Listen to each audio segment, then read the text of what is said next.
હું છું ધ્વની। અત્યારે હાલ એક મહત્વપૂર્ણ સમાચાર સામે આવી રહ્યા છે, તેની પર નજર કરીએ તો ધ્રોલ નગરપાલિકાની ચૂંટણીનું મતદાન યોજાઈ રહ્યું છે। ધ્રોલ નગરપાલિકાની ચૂંટણીનું મતદાન ચાલી રહ્યું છે, ત્યારે મતદારોમાં મતદાનને લઈ અને ગજબ ઉત્સાહ જોવા મળી રહ્યો છે।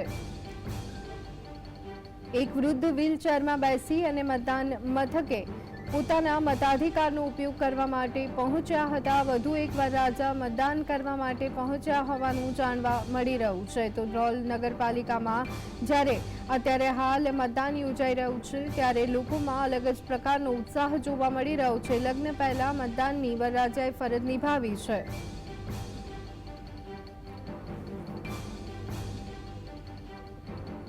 તો આ સંદર્ભે વધુ એક મેળવી લઈએ। સંવાદદાતા અર્જુન અમારી સાથે જોડાઈ ગયા છે। અર્જુન, ધ્રોલ નગરપાલિકામાં મતદારોમાં જબરદસ્ત ઉત્સાહ, મતદાનને લઈને શું વિગતો?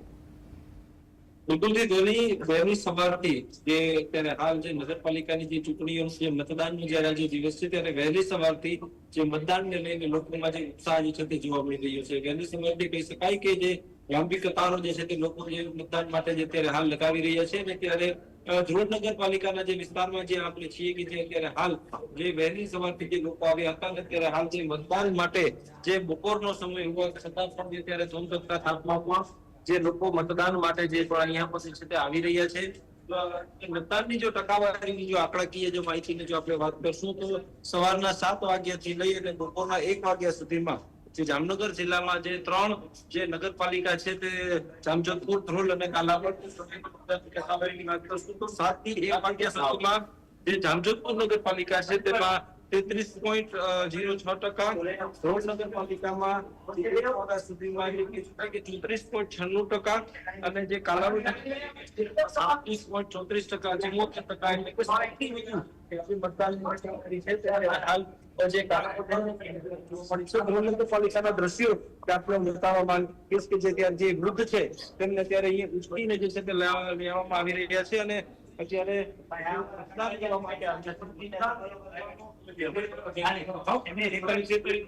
બીજા લઈ જાય મતદાન જે છે ત્યારે ધ્રોલ નગરપાલિકામાં થઈ રહ્યું છે। સાંજે 6 વાગ્યા સુધીમાં 60% ઉપર મતદાન થાય તેવી પણ અત્યારે હાલ જે આશાઓ જે છે તે વ્યક્ત કરવામાં આવી રહી છે। અત્યારે જે રીતના દ્રશ્યો મતદાન મથકના જોઈ શકાય છે કે જે આવા ધોમધખતા તાપમાં પણ તે મહિલાઓ હોય, વયોવૃદ્ધ હોય કે યુવાનો હોય, તમામ લોકો તે પોતાના મતાધિકારનો ઉપયોગ કરવા માટે જે અહીંયા પર પહોંચી આવ્યા છે। જી ધોની।